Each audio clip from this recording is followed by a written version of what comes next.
శ్రీమాతా శ్రీ మహారాజ్ఞి శ్రీమత్సింహాసనేశ్వరి చిదగ్నికుండ సంభూత దేవకార్య సముద్యత.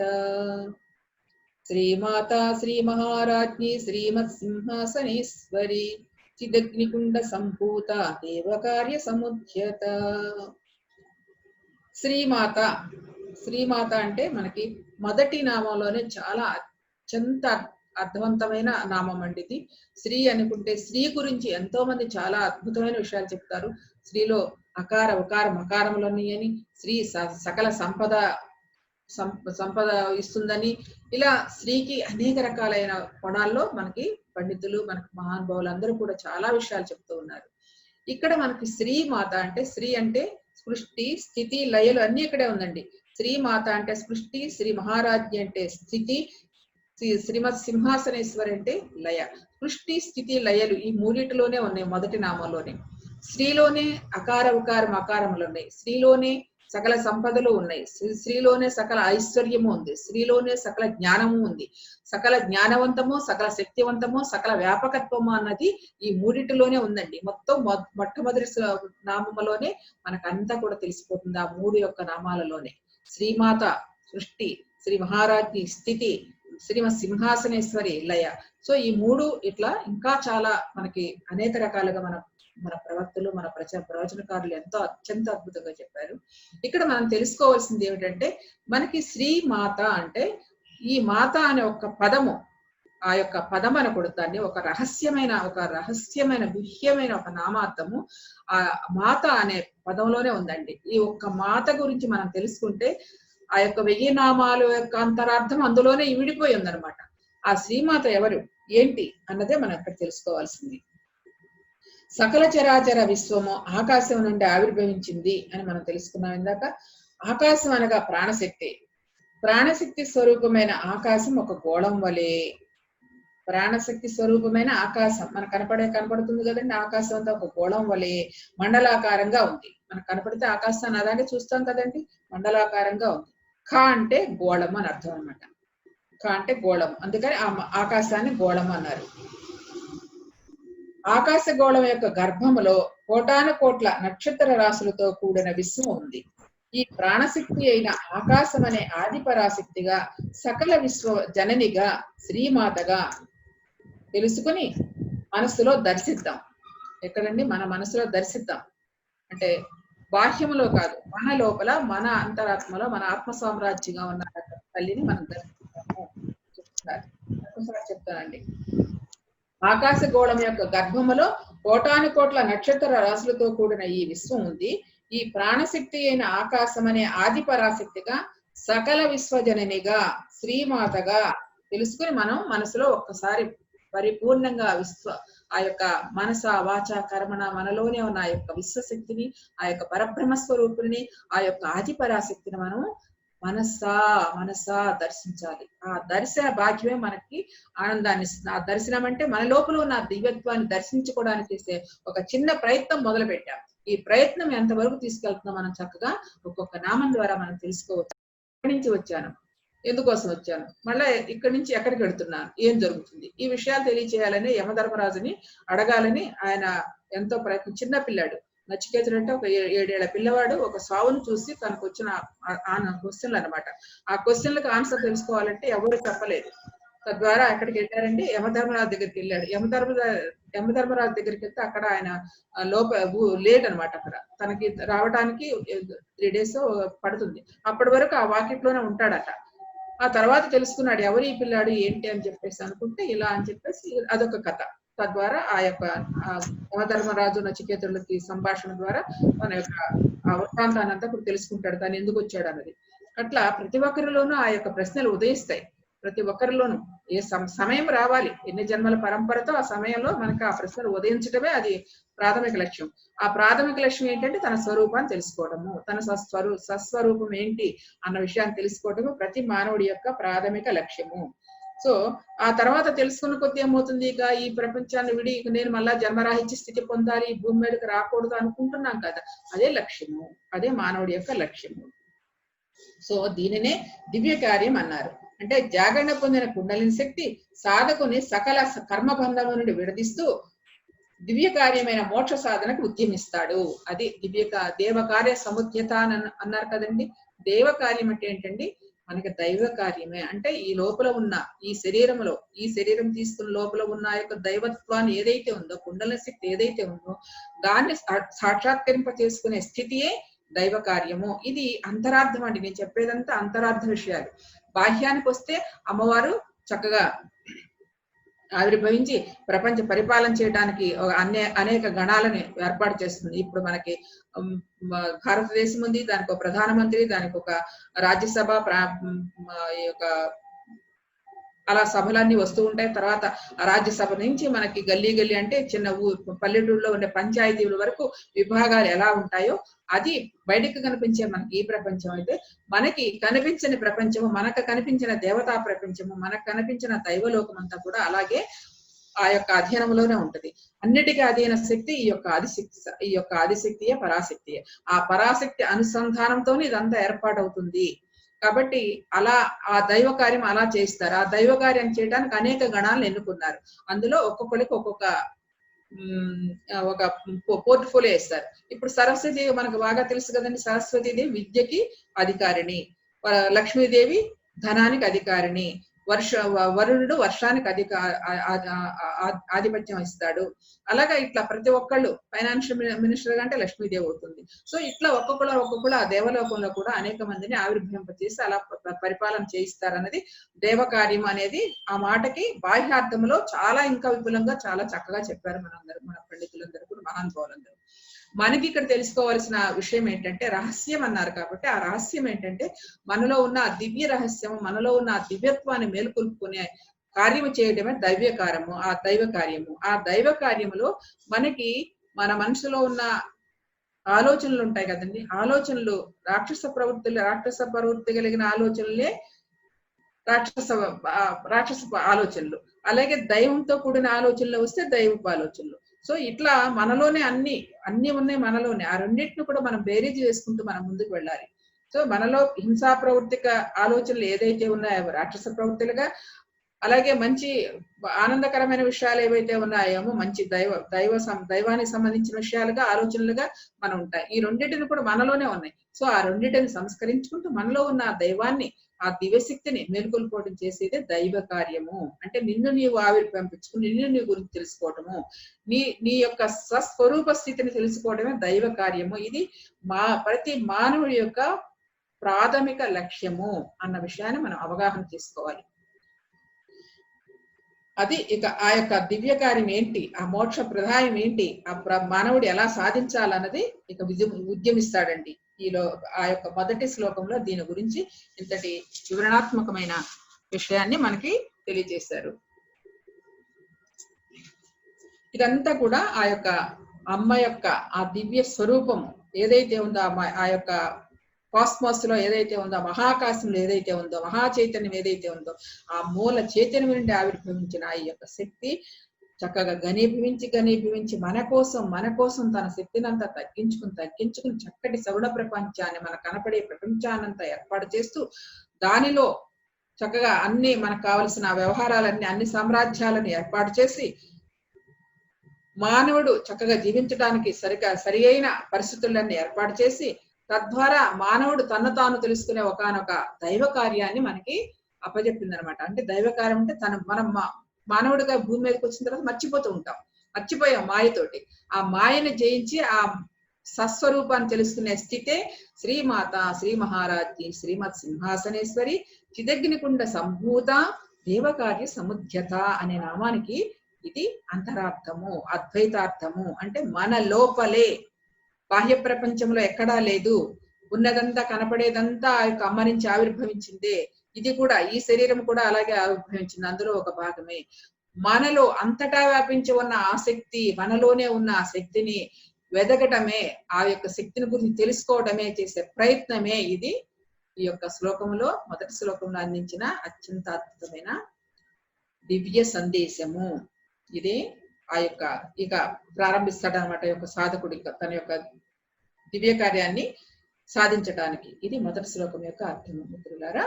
ఇప్పుడు ఉద్యద్భాను సహస్రాభ చతుర్బాహు సమన్విత రాగస్వరూప పాశాఢ్య క్రోధ కారాంకుశోజ్వల అనే నామాన్ని మనం అవగాహన చేసుకోవడానికి ప్రయత్నం చేద్దాం. ఇంతవరకు మనం ఇందాక చెప్పుకున్నట్టు ఆ యొక్క శ్రీమాత శ్రీ మహారాజ్ని శ్రీమత్ సింహాసనేశ్వరి చిదగ్నిగుండ సంభూత దేవకార్య సముద్యత అనుకున్నాం కదండి. ఆ దేవకార్యము ఆ దైవ కార్యము ఇప్పుడు మొదలు పెడతాం అనమాట. ఆ దైవ కార్యం ఏంటి? ఉద్యద్భాను సహస్రాభ చతుర్బాహు సమన్విత రాగస్వరూప పాశాఢ్య క్రోధ కారాంకుశోజ్వల. అంటే మానవ భౌతిక శరీరానికి గరివినాభి మూలాధారమే అంటే మానవుడు ఈ యొక్క శరీరాన్ని ఆధారంగా ఇక్కడ నిలబడడానికి దానికి గరివినాభి అంటే ఒక కేంద్ర బిందువు అనమాట. ఆ కేంద్ర బిందువు ఏదండి? మూలాధారమే. అలాగే మనం ఇక్కడ ఇంకో విషయం కూడా తెలుసుకోవచ్చండి. మనకి ఈ యొక్క సకల జీవరాశిలో కూడా 84 లక్షల జీవరాశులు ఆవిర్భవించినాయి ఈ యొక్క శక్తి నుండి.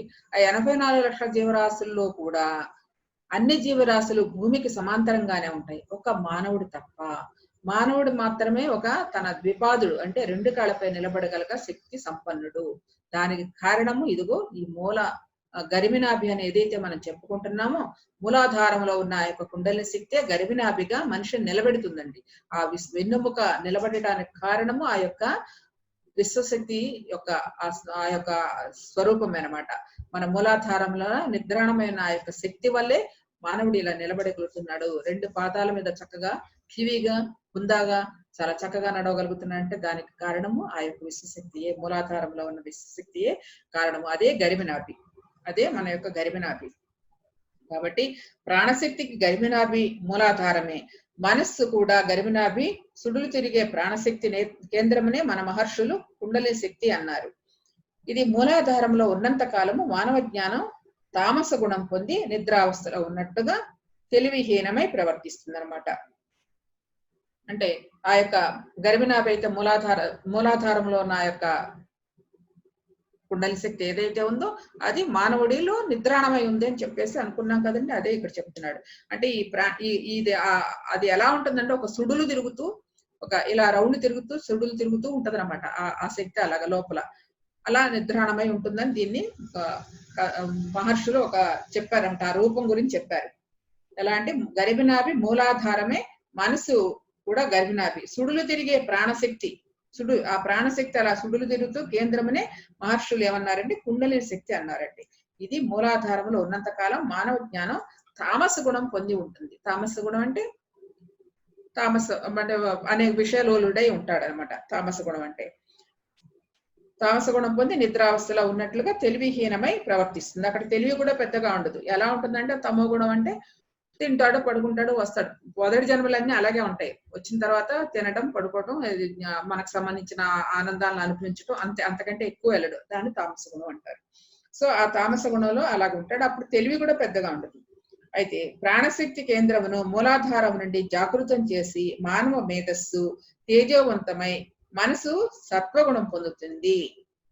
ఎప్పుడైతే ఇతను ప్రయత్నం చేస్తుంటాడో సాధకుడు, ఆ శ్వాస మీద ధ్యాసే కావచ్చు, ఏ రూపమైన ఏ సాధన అయినా కావచ్చు, ఏ సాధన అయినా తన లోపల ఉన్న స్వరూపాన్ని తెలుసుకోవడానికి మనకి బాగా తెలుసుకోవాల్సింది అంటే శ్వాస మీద ధ్యాస అయితేనే మనకి అతి తేలికైంది, సహజమైంది. సో ఎప్పుడైతే ఆ శ్వాసను గమనిస్తూ ఉన్నాడో తద్వారా నిరంతర అలా సాధన ద్వారా తనలో ఉన్న నిద్రాణమైన తామస శక్తి ఏదైతే ఉందో, ఆ యొక్క కుండలి శక్తి ఏదైతే ఉందో అది జాగృతమవుతుంది. తద్వారా ఏమవుతుంది? మనసు మానవ మేధస్సు తేజోవంతమై మనసు సత్వగుణం పొందుతుంది అని చెప్తున్నారు ఇక్కడ. అలాగే వేల కొలది ఉదయించే సూర్యుని కాంతి అనగా గొప్ప జ్ఞాన ప్రకాశం ఉదయిస్తుందని అర్థము. అంటే నీలో ఉన్న తేజస్సు ఇప్పుడు దాకా నిద్రాణమై ఉంది కదా, ఈ నిద్రాణమై ఉన్న ఆ తేజస్సుని మేల్కొలిపినప్పుడు ఏమవుతుంది? సూర్యుడు ప్రచండ తేజస్సు ఎలా వస్తుందో అలాగా మన యొక్క మూలాధారమైన ఆ తేజస్సు అలాగా ప్రచండంగా వెలుగుతూ దివ్యత్వంతో తేజస్సుతో ప్రకాశవంతంగా ప్రకాశిస్తుందని చెప్తున్నారు ఈ యొక్క నామములో. ఉద్యద్భాను సహస్రాభ అంటే ఇక్కడ ఇంకొక విషయాన్ని కూడా మనం ప్రస్తావించుకోవచ్చు. ఏమిటంటే మనకి సూర్యుడి నుంచి ఉదయం పూట సూర్యోదయం జరిగేటప్పుడు మనం ఒకసారి ఆ యొక్క ప్రకృతిని ఆస్వాదించాలంటే మనలో చుట్టూ జరిగే ఆ ప్రకృతిని ఆస్వాదించడం చాలా అద్భుతమైన ఒక దివ్య గుణం అండి. ప్రకృతితో మమేకత్వం అంటే ఆ ప్రకృతితో మమేకత్వం అయినప్పుడు చాలా చక్కటి అనుభూతులు కలుగుతాయి. ఇక్కడ ఉద్యద్భాను సహస్రాభ అంటే కోటి సూర్యుల తేజస్సు అని చెప్తున్నారు కదండి. ఆ కోటి సూర్యుల తేజస్సు ఎక్కడి నుంచి వస్తుంది? ఆ యొక్క అమ్మ శక్తి వల్లే అది కూడా వస్తుంది. ఆ తేజస్సు కూడా ఎక్కడి నుంచి వస్తుందంటే ఆవిడ వల్లే, ఆ మహా చైతన్యం వల్లే, ఆ మూల చైతన్యం వల్లే. అయితే సూర్యుడు ఉదయించేటప్పుడు పొద్దున్న పూట మనకు ఆ ఉదయించే సమయంలో ఒక కాసేపు మనం అక్కడ గమనిస్తే ఆ ఉదయించే సూర్యుడి నుంచి భూమి మీదకి వచ్చే కిరణాలు అంటే సూర్యుడి దగ్గర నుంచి ప్రయాణమైన కిరణాలు భూమి మీద పడటానికి ఒక కొంత సమయం పడుతుందంటే ఆ సమయం అంటే ఆ కాంతి కిరణాలు కాంతి వేగం అని మనం చెప్పుకుంటా ఉంటాము. అంటే కాంతి వేగం చాలా శక్తివంతమైతే కొలవలేనంత గొప్ప స్పీడ్ గా ఉంటుంది. అన్నిటికంటే కాంతి వేగం చాలా గొప్పది, అంతకంటే గొప్పది మనసు వేగం అనుకుంటే అది వేరే విషయం. ఇక్కడ మన కాంతి గురించి చెప్పుకుంటున్నాం కాబట్టి కాంతి అంత వేగంగా ప్రయాణం చేస్తూ ఉంటుందట. సూర్యుడి నుంచి ఉదయించిన కిరణాలు భూమిపైకి చేరడానికి పట్టే సమయం ఏదైతే ఉందో ఆ సమయాన్ని 8 నిమిషాలుగా గుర్తించారు మహర్షులు, మన సనాతన ఋషులందరూ. అందుకని ఆ యొక్క సూర్యోదయం ముందు మనం అలా గమనిస్తూ ధ్యానం కూడా చేయవలసిన లేదండి, అలా గమనిస్తూ ఉంటే చాలు. గమనించడం వల్ల ఏం జరుగుతుందంటే ఆ సూర్యోదయం నుంచి వచ్చే ప్రాథమిక కిరణాలు మొదట ఉద్భవించే కిరణాలు ఏవైతే ఉందో ఆ కిరణాల యొక్క జీవత్వము, ఆ కిరణాల యొక్క తేజస్సు, ఆ కిరణాల యొక్క ప్రకాశము మనలోకి ప్రవేశిస్తుంది. తద్వారా మనలో కూడా ఇంకా ఆ యొక్క శక్తి తేజస్సు ఆ తేజస్సు మనలో ఇంకా బాగా శక్తివంతంగా ప్రకాశిస్తుందని కూడా ఇక్కడ చెప్తారండి.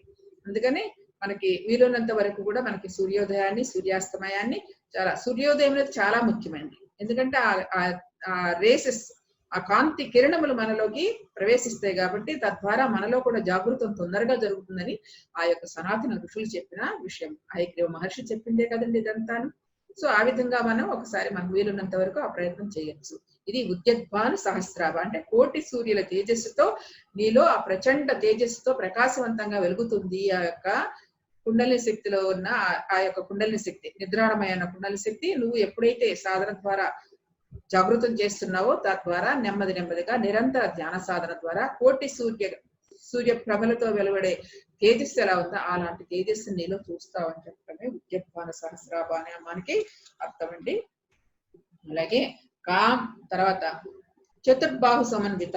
చతుర్బాహు సమన్విత అంటే చతుర్బాహు 4 చేతులలో ఉన్నది, 4 చేతుల్లో ఆయుధాలు పట్టుకున్నది అంటాడు. ఏముంటవి?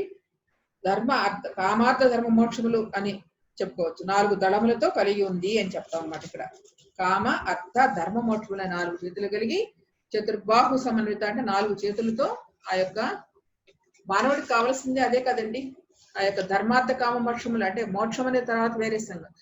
మానవుడు భూమి మీదకి వచ్చిన తర్వాత అర్థము కామము ఈ రెండిటితోనే జీవనయాత్ర సాగిస్తూ ఉంటాడు. ఈ రెండు ఎప్పుడైతే చేస్తున్నా ధర్మము మోక్షం అనే రెండు విధాలైతే కామము అర్థం అనేది ఒకటి అనమాట. అంటే ముందర కోరిక అనేది కలుగుతుంది వీడికి, మానవుడిలో కోరిక కలిగినప్పుడు కామ అర్థ ధర్మ మోక్షములు. కామ అర్థ అంటే ఇప్పుడు కోరిక అంటే ఇక్కడ ఉండేది ఒక సంయోగ స్థితి అని కాదండి, ప్రతిదాన్ని కోరిక అనుకుంటాం. మనలో ఉద్భవించిన కోరికలు ఏదైతే ఉందో దాన్ని కోరిక అంటాం. సో ఒక సంయోగ స్థితి కోరిక అనేది అనుకోకూడదు, కామం అని అనుకోకూడదు. కామం అంటే కోరిక అని అర్థం.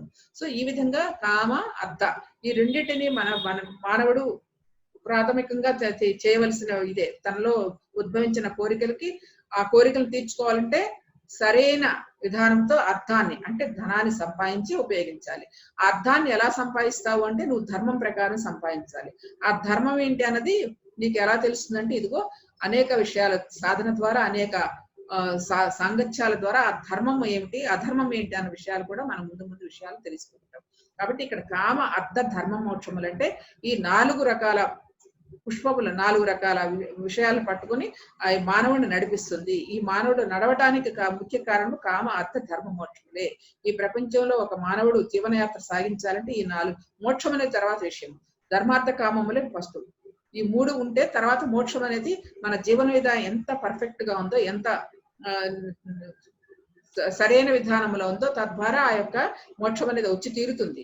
కానీ ఫస్ట్ బేసిక్ గా మనకు కావాల్సింది ఏంటంటే కామ అర్థ ధర్మములు. ధర్మం అయితే మన అర్థముతో మనలో పుట్టిన కోరికలను తీర్చుకోవచ్చు, సరైన విధానంతో, సరైన సంపాదనతో, సరైన ధర్మంతో సంపాదించిన సంపాదనతో నీకు ఉద్భవించిన కోరికలు నీకు స్థాయికి తగినట్టు అనుభవించడమే ఇది మధ్య మార్గం అన్నమాట.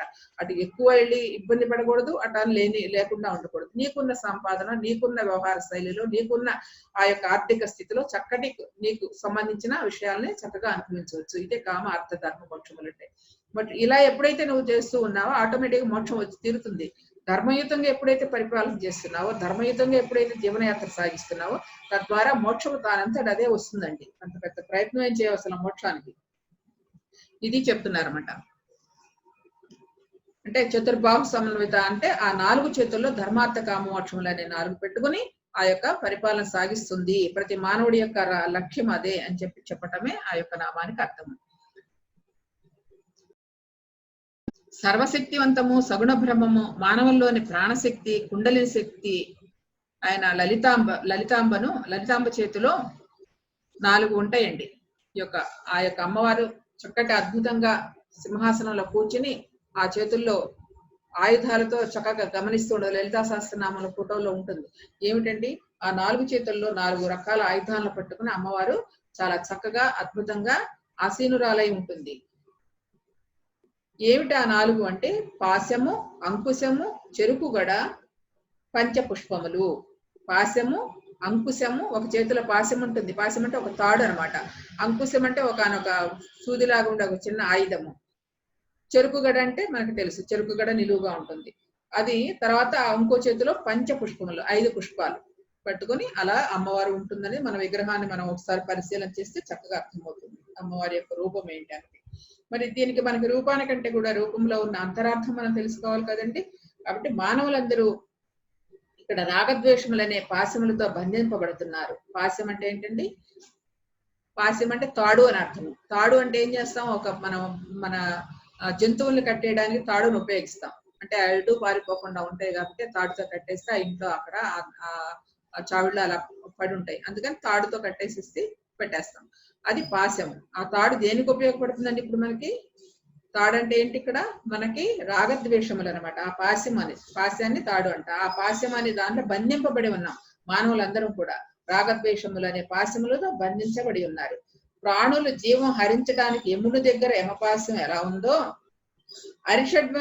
అరిషడ్వర్గములకు మూల కారణమైన రాగ పాశాలతో బంధించబడి జనన మరణ చక్రంలో పడుతున్నాడు ఈ యొక్క మానవుడు. కుండలిని శక్తి జాగృతమైనప్పుడే మాయ విడిచి కామక్రోధాల నుండి బయటపడి ముక్తి పొందుతాడు. ఇది నిరంతర ధ్యాన సాధన ద్వారానే సాధ్యమవుతుంది. కాబట్టి యముడు మనకు సమయం అయిపోయినప్పుడు ఆ పాశం తీసుకొచ్చి అలా ఇసిరేస్తే మన యొక్క ప్రాణాలను ఎలా తీసుకెళ్లిపోతాడో అది చాలా తేలికైపోతుంది, మన ప్రాణం ఎలాగపోతుంది కాబట్టి. కానీ ఇక్కడ చూడండి, మనకి జీవించి ఉండగానే ఆ పాశాలతో మనం మూట కట్టుకుని ఉంటున్నాం. జీవించి ఉండగానే రాగద్వేషాలతో కూడి, రాగం అంటే మన మన మన మన యొక్క నేను, నాది, లేకపోతే మన పిల్లలు, మన బిడ్డలు, మన ఇల్లు, మన వాకిలి, మన ఆస్తి, ఇదంతా మనం ఏర్పరచుకుందే. ఇదంతా మనకి బంధాలే. ఈ బంధాల్లో ఇదే శాశ్వతము, ఇదే నిత్యము, ఇదే మనకు కావాలి అనుకుని ఆ పాశాలతో మనం బంధించబడి ఉంటున్నాము అన్నదే ఈ పాశం యొక్క అర్థము. అంటే చూడండి, ఈ పాశాలు ఏమైనా మనం వెళ్ళేటప్పుడు ఏమైనా వస్తాయా? ఈ పెద్ద ఇల్లు కట్టుకున్నాము, ఇక్కడ చక్కగాను అద్భుతంగా మంచి ఒక భవనం కట్టుకున్నాము, అన్ని ఫర్నిచర్స్ తో చక్కగా అనుభవిస్తున్నాము, మంచి చక్కటి ఇల్లు ఉంది, చక్కటి భర్త, భార్య, చక్కటి 2 పిల్లలు, చాలా చక్కగా ఉందనుకోండి. ఎంతో హ్యాపీగా జీవనం చేస్తున్నాము, ఎంత బాగుంది. కానీ వెళ్ళేటప్పుడు మనకి ఏమన్నా ఇల్లు వస్తుందా? ఇంతగా ప్రేమించే భర్త మనతో వస్తాడా? ఇంతగా ప్రేమించే భార్య మనతో వస్తుందా? ఇంతగా చక్కగా కలకలాడుతున్న ఈ పిల్లలు మనతో వస్తారా? ఎవ్వరూ రారు. ఏ ఆస్తి రాదు, ఏ పిల్లలు రారు, ఏది రాదు. కేవలం నువ్వు మాత్రమే వెళ్తావు. అంటే నీతో వచ్చిన నువ్వు ఏదైతే వచ్చిందో ఆ శరీరాన్ని, ఇక్కడ శరీరం కూడా బయట, ఇక్కడ పంచభూతాలతో ఏర్పడింది. ఈ శరీరాన్ని ఇక్కడ వదిలేసి నీ లోపల ఉన్న ఆత్మస్వరూపంతో నువ్వు పైకి వెళ్ళిపోతావు. నీతో ఏదీ రాదన్న సత్యాన్ని మనం అవగాహన చేసుకోవడానికి ఇంత సాధన కావాలి. వాస్తవంగా అంటే చాలా సింపుల్. వచ్చాము, అనుభవిస్తున్నాం, వెళ్ళిపోతున్నాం. కానీ అలా అనుకోం కదా. ఇక్కడికి వచ్చిన తర్వాత ఏమవుతుంది, ఇది నాది, నేను, నాది నాది నాది అనుకుంటే ఆ పాశాలను మనం ఆ బంధంలో చిక్కుకుపోయి బంధించబడుతున్నాం అన్నదే పాశం యొక్క అర్థము. ఆ పాశాన్ని మనం వదిలించుకోవాలంటే, అలా మనం దాని నుండి విడబడాలంటే ఇది నిరంతర ధ్యాన సాధన ద్వారా నిరంతరం సజ్జన సాంగత్యాల ద్వారా, నిరంతర స్వాధ్యాయోగం ద్వారానే ఆ యొక్క అవగాహనతో మనం వీటిని వదులుకోవచ్చు. అంటే తేలిగ్గా విడుదలవచ్చు. విడుదల అంటే వదలమని కాదు, అవగాహనతో మన జీవనయాత్ర సాగించుకుంటాం అన్నది ఇక్కడ చెప్తుంది.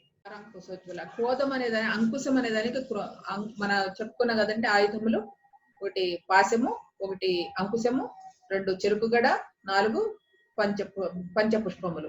ఈ క్రోధం అనేది ఏంటంటే మనసులో, మన మానవుడిలో క్రోధం ఉంటుంది. ఆ క్రోధము అంటే కోపం వస్తుంది. కోపం రావడం అనేది సహజాతి సహజం మానవుడికి. ఆ కోపాన్ని కూడా అణిచే శక్తి ఆ యొక్క, ఇందాక మనం చెప్పుకున్నట్టు ఆ యొక్క లలితాదేవి, ఆ యొక్క కుండలి శక్తిగా ఉంటుంది. ఎప్పుడైతే మనం ఈ సాధన చేస్తూ ఉంటే అప్పుడు ఇందాక చెప్పుకున్నట్టు మనసు ప్రశాంతత పొంది మనలో ఉన్న కోపాలను కూడా అలా అలా డౌన్ చేసేస్తాం అనమాట. అంటే భావోద్వేగాలు కలగనివ్వదు. ఇందాక చెప్పుకున్న మనసు పరిపరి విధాలా పోతూ ఉంటుందని. అదే విధంగా మనలో ఉన్న కోపం వచ్చినప్పుడు, కోపము కలిగినప్పుడు కూడా ఆ కోపాన్ని కూడా అణిచివేసే శక్తి ఆ శ్రీ లలిత, ఆ యొక్క శక్తి విశ్వశక్తికి ఉందని చెప్పటం అనమాట. అంకుశం అంటే ఆ సూది మనలాగా ఉంటది. ఇప్పుడు మావటివాడు ఉంటాడు కదా, గజం మీద ఎక్కినప్పుడు ఏనుగు, మావటివాడు ఏనుగును అదిలించేవాడు ఉంటాడు మావటివాడు. వాడు పైకి ఎక్కినప్పుడు ఆ చిన్న సూదిలాగా ఉంటది. దాన్ని బట్టి దాన్ని ఎటెళ్ళాలి అటు ఇళ్ళాలని ఇలా పొడుస్తూ ఉంటాడు. ఆ స్పర్శకి అది అటు ఇటు పోకుండా తన యొక్క మార్గంలో వెళుతూ ఉంటుంది అనమాట ఏనుగుని. అలా అదుపు చేసేవాడే మావటివాడు. అంకుశం ద్వారా ఏనుగును అదుపు చేసేవాడే మావటివాడు. సో ఇక్కడ మనకి ఏంటంటే అంకుశం అంటే ఈ యొక్క క్రోధం ఎప్పుడైతే వచ్చిందో, కోపం ఎప్పుడైతే వస్తుందో ఆ కోపాన్ని మనలో అదుపు చేసే శక్తి ఏదైతే ఉందో ఆ శక్తియే శ్రీ లలితా శక్తి. మరి ఆ కోపాన్ని అదుపు చేయాలి అనుకుంటే మనకి ముందల మనం కోపం వచ్చినప్పుడు ఏంటనేది మనం పరిశీలన చేసుకోవాలి. కోపం వస్తుందని మనకు తెలియదు. ఆ క్షణానికి ఆ సిచ్యుయేషన్ కోపం వచ్చేస్తాయి. కానీ వచ్చేటప్పుడు మనకు తెలుస్తుంది. మన యొక్క ప్రవర్తన, మన యొక్క మాట తీరు, మన యొక్క వ్యవహార శైలి అన్ని తెలిసిపోతూ ఉంటాయి. ఓ నా కోపం వచ్చిందని నీకు ఎక్కడైతే కాస్తంత జ్ఞానం ఉందో, నీకంత కాస్తంత వివేకం ఉందో, నాకు కోపం వచ్చిందన్న విషయం మనకు అర్థమైనప్పుడు దాని నుండి మనం తెలుస్తుంది. అంటే ఎలా అంటే ఆ కోపము శరీరం ద్వారా తెలుస్తుందండి. శరీరం ఒక ప్రకంపనలు వస్తూ ఉంటుంది, మనసు ఉద్వేగం చెందుతూ ఉంటది. సో ఈ రెండింటి ద్వారా మనకి చాలా ఈజీగా తెలిసిపోతుంది. మన కోపం వచ్చిందన్న విషయం తెలుస్తుంది, కానీ మనకు అది ఆ గమనింపు ఉండదు. మనకి ఆ గమనింపు లేక ఏముందో ఆ కోపంలో వెళ్ళిపోతూ ఉంటాం. అలా కాకుండా మనపై మనం నిఘాయించుకుంటే ఎప్పుడైతే కోపం వస్తుందో, నీలోని శరీరం చెప్తుంది కోపం వస్తుందని, ఆ ప్రకంపనలు, మనసు ఉద్వేగం చెప్తుంటది ఓ కోపం వస్తుందని చెప్పేసి నువ్వు ఎప్పుడైతే గమనించుకుంటావు, ఒక్క క్షణం మౌనం అయిపోయి ఆ సిచ్యుయేషన్స్ పక్కగా జరిగిపోతే ఆ కోపాన్ని అదుపు చేయొచ్చు. ఇది మనం చేసే మొదటి ప్రయత్నాలు అలా జరుగుతూ ఉంటది. అదే విధంగా నిరంతరం సాధన చేస్తూ ఉంటే ఆటోమేటిక్ గా ఆ విశ్వశక్తి ఏదైతే ఉందో ఆ విశ్వశక్తి మనలో ఉన్న ఆ యొక్క కోపాన్ని కూడా తొలగించబడుతుందని చెప్పేసి కూడా చెప్తున్నారు అనమాట. ఇందాక మనసు గురించి ఎలా చెప్పుకున్నామో క్రోధము గురించి కూడా అలాగే మనలో ఉన్న భావోద్వేగాన్ని అణిచివేస్తుంది అనమాట. అణిచివేయటం అంటే లోపల ఏదో అణిచిపెట్టడం కాదు, దాని నుండి తొలగింప చేస్తున్నమాట ఆ శక్తి. దాని నుండి నిన్న ఆ అవగాహన వైపు నడిపిస్తుంది. ఆ అవగాహన అంటే నాకు కోపం వచ్చిందనే విషయాన్ని తెలియజేసే, ఆ విషయాన్ని అవగాహన చేస్తున్న శక్తి ఇస్తుంది ఆ విశ్వశక్తి. ఎప్పుడైతే నీకు అలాంటి అవగాహన కలుగుతుందో ఆటోమేటిక్ గా దాని నుండి మనం చక్కగా నెమ్మదిగా 1 సారి 2 సార్లు ఫెయిల్ అవుతాం, 2 సార్లు కాదు 100 సార్లైనా ఫెయిల్ అవుతాం.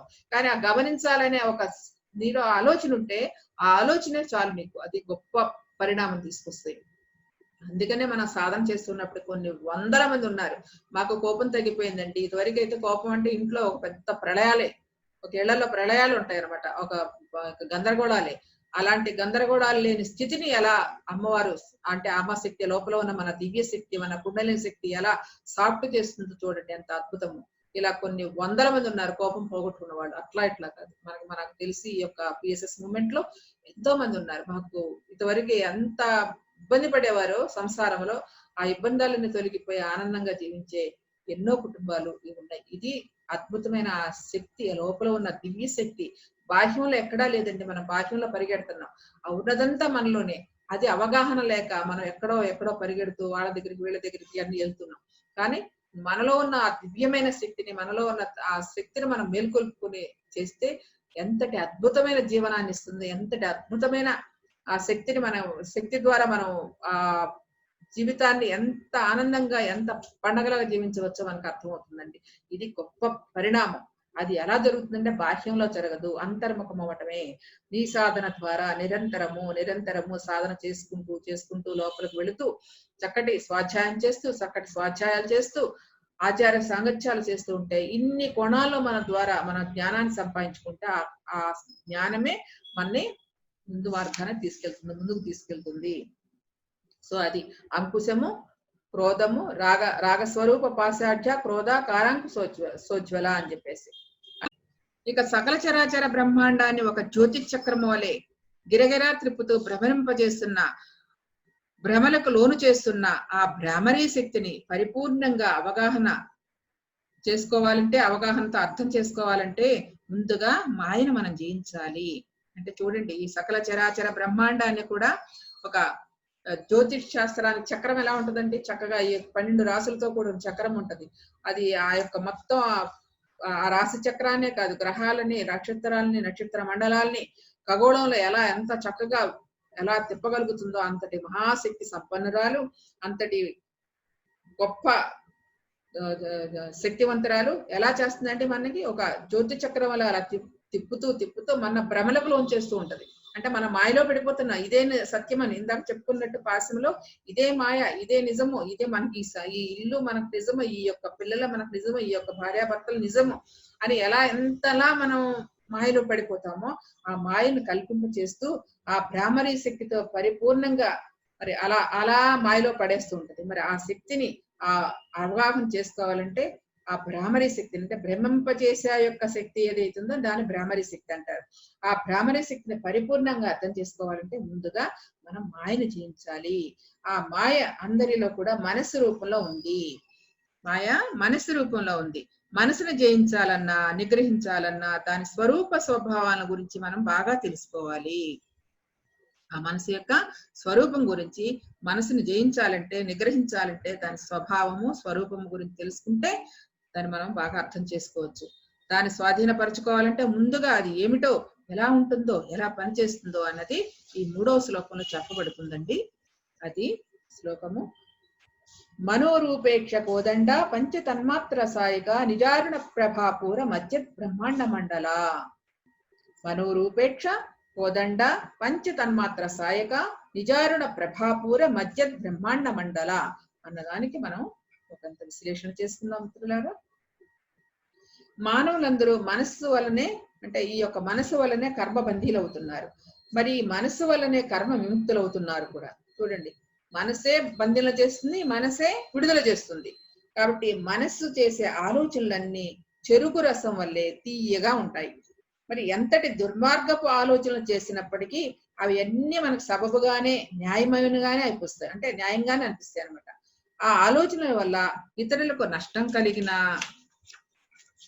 ఇతరులకి నష్టమే కలుగుతుందో లాభం కలుగుతుందో చూడుకోకుండా ఇష్టారాజ్యంగా ఆలోచించి ఆ ప్రకారం ప్రవర్తిస్తాము, నడుచుకుంటాము. ఏంటంటే మనకి కలిగిన అనుభవమే మనదే కరెక్ట్ అనుకుంటామండి. ప్రతి ఒక్క అంటే సద్భావన చేశాడని దుష్టభావన చేసేవాడైనా వాడికి అదే కరెక్ట్ అనిపిస్తుంది. దీనికి ఫర్ ఎగ్జాంపుల్ మనకు దుర్యోధనుడు ఉన్నాడు కదండి. ధర్మరాజు, దుర్యోధనుడు ఉన్నారు. దుర్యోధనుడికి ఎవరో ఒక అడిగితే నీకు ఎందుకు అలా చెడు కనపడుతుంది అంటే, ధర్మరాజుకి ఎక్కడ చూసినా మంచిగా కనపడుతుంది, దుర్యోధనుడికి ఎక్కడ చూసినా చెడే కనపడుతుంది. ఏంటంటే వారి వారి స్వభావాలు. ఇక్కడ ఉన్నది సాత్విక స్వభావం, అక్కడ ఉన్నది రాక్షస స్వభావం. కానీ ఆ స్వభావం తనకు అది కరెక్ట్ అనుకుంటాడు దుర్యోధనుడు. అది నా 100% నేను రైట్ గానే ఉన్నాను అనుకుంటాడు. ఎప్పుడు కూడా తప్పు చేశాను అనుకుంటాను, ఎందుకంటే నా స్వభావం ఇది, నేను ఆలోచించింది ఇది కరెక్టే అని చెప్పేసి దృఢ నిశ్చయంతో ఉంటాడండి. కాబట్టి ఎవరి మనసు వారికి చెప్పింది కరెక్టే అనిపిస్తుంది. ఇది మాయ. కాబట్టి దాని వల్ల ఇతరులకి లాభం కలుగుతుందా, నష్టం కలుగుతుందా అన్నది వేరే విషయం. తన ఆలోచన కరెక్టు అని ఆ ప్రకారంగానే ప్రవర్తిస్తాడు మానవుడు. ఇది మనసు చేసే ఒక విలాసం. మరి ఇక్షుకోదండం అనగా చెరుకు విల్లు అని అర్థం అన్నమాట. ఇక్షుకోదండము.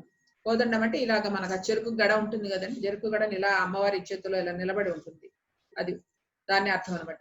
మనస్సు అనే రూపంలో ఉన్న మృదు మధురమైన మనస్సు అనే రూపంలో మృదు మధురమైన మనస్సు అల్పులకు ఏ మనోవికారం కలిగినా అది మధురంగానే ఉంటుంది. ఎదుట వారిని సర్వనాశనము, సర్వధ్వంసము చేయాలని క్రూరమైన కోరిక కలిగినా అది ఎంతో తీయని స్వప్నంగా ఉంటుంది. ప్రపంచంలో ఏ దుర్మార్గుడిని కదిలించినా తన యొక్క ఆలోచనలు ఏ విధంగా సవ్యమైనో వివరిస్తాడు. ఇంకా ఇందుకు వారి మనసే కారణం.